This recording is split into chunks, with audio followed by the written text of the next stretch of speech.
Hey guys, this is Nick Phelps, consulting architect with Logix One. Just reporting in for day one of Cisco Live 2013.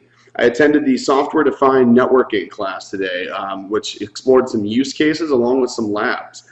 And I know what you're thinking. Software-defined networking, labs, Cisco?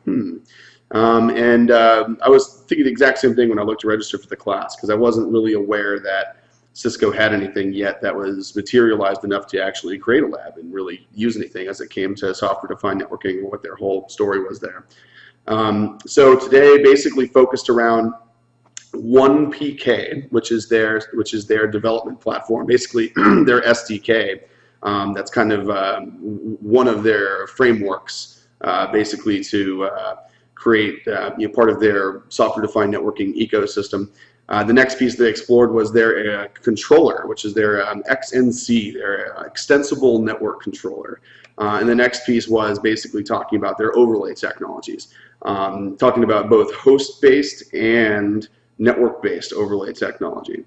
I think everyone's pretty familiar with the network side of that, but I wasn't really familiar with the host-based side of that, so I was really kind of excited to see it. And all of these things, each section that they went through, the 1PK, the controller, the overlay technologies, all of them had labs attached to them. So they're very much materialized. They're very much real, real things. It's not smoke and vapor any longer. So I just kind of wanted to maybe highlight what I thought was really cool and interesting about each piece of it, and then do the same each day as we go through the rest of the convention. So the first that I'll start off with is 1PK. Very interesting technology, very much a framework. So 1PK, again, is sort of an SDK into the network layer of Cisco's infrastructure devices, essentially. There's three ways to interact with it right now, which is, again, showing its development roots, is with C, Python, or Java. Those are the only ways as of right now to really interact with it. And we got the privilege in the lab, in the classroom today, to actually go through it with a tool called VRL, which is basically their virtual infrastructure, the virtual internet routing lab. So what that means, what it does is obviously if there's this framework that interacts at a software abstracted layer with Cisco's infrastructure devices, you need a way to test it, right? And so the challenge around that has been that they have not virtualized or simulated NXOS, the software that the Nexus platform runs on. iOS, internally to Cisco, with their iOS on Linux, their IOL, has been around for 10 plus years. And that's what they use to do a lot of internal labbing and testing of new software features and some new management utilities and whatnot. But it hasn't been available to the public, still isn't. Not even available to partners. So VRL is kind of a cloud simulator, if you will, that kind of allows you to create these ecosystems by which you can test out this OpenPK platform. And so what I mean by SDK, what I mean by interacting with it with C and Python and Java, is we were actually able to create some Python scripts that hold constant connections open to a number of devices. It works with for example, like the Nexus, 3Ks, a couple of other higher-end ISRs, and a couple of different versions of the iOS, right? So basically, we were able to hold constant connections open from a Python script to multiple devices and gather information and run commands executed against a group of devices, which is pretty cool. There's a process that runs on the router itself called 1P.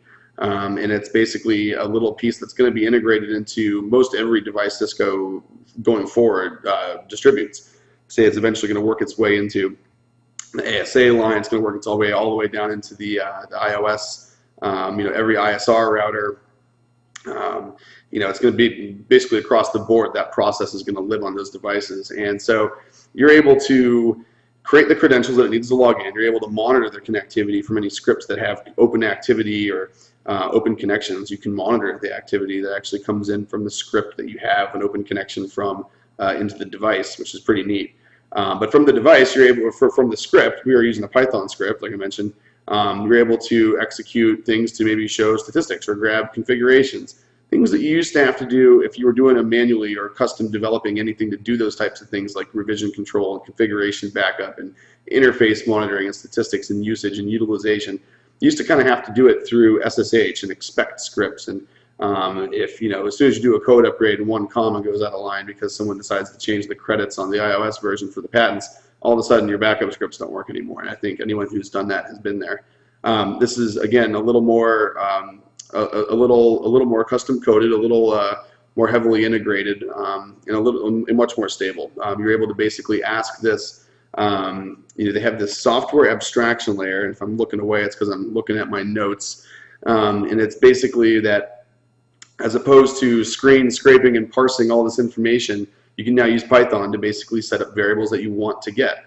So this layer sits on top of what would normally just be inside the iOS. You kind of have a couple now layers. So if you look at it, you have the software abstraction layer, you have the core functionality of the device, and then some of the more advanced APIs northbound of that can kind of tie into those lower and I guess they're calling them southbound features, right?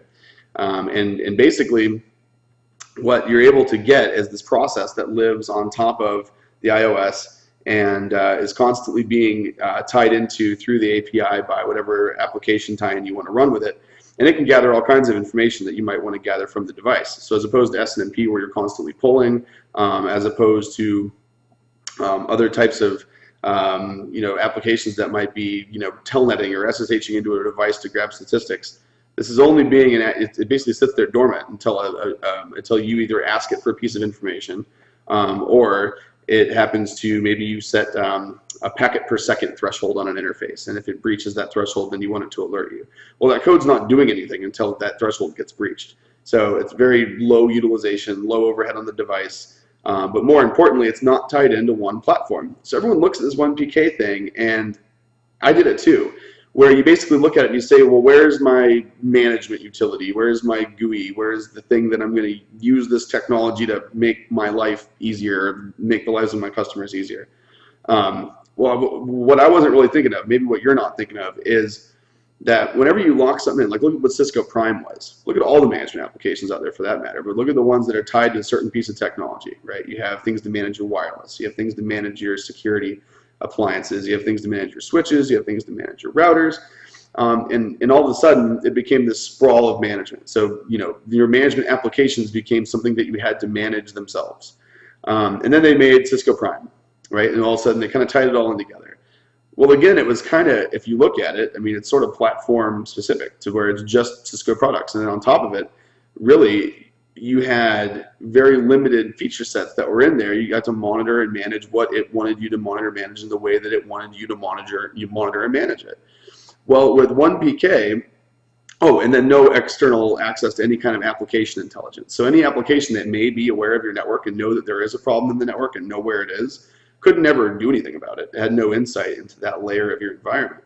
So what 1PK is kind of out to do is, since you're allowed to program with C and with Python and with Java, if you have an application that has the ability to determine there's a network problem because of either latency or available bandwidth, you're able to directly affect from that application, have it correct the QoS policy and prioritize traffic, or change a route to give it a more preferred path over a routing protocol, which, by the way, every piece of code from Cisco that's going to support this 1PK tie-in has a new route that's able to get into the routing table that'll be tagged with an A. It's an application route.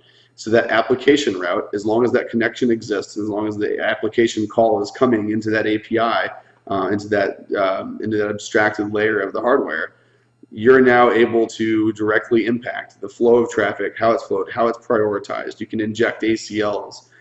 You can pull traffic out for inspection, but more importantly, network-aware applications can now be software-driven administrators of performance of your network. So Open Controller is the next piece of technology they talked about. XNC, as it's being branded, their Extensible Network Controller, and it's basically tying in this the whole kind of more widespread market deployment of SDN, which is OpenFlow, and that's very much the extreme. I think I talked about it a little bit when I was explaining what SDN was and kind of how it was being deployed. I talked about this a little bit.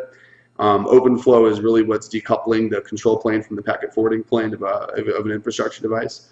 And we kind of talked about how people are consuming it and who is doing it is very much a custom developed framework at this point that people are integrating with.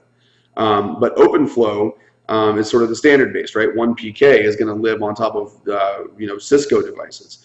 So now all of a sudden you're saying to yourself, okay, great. So they're saying it's open source, but it's really not, because the one PK only works with Cisco stuff.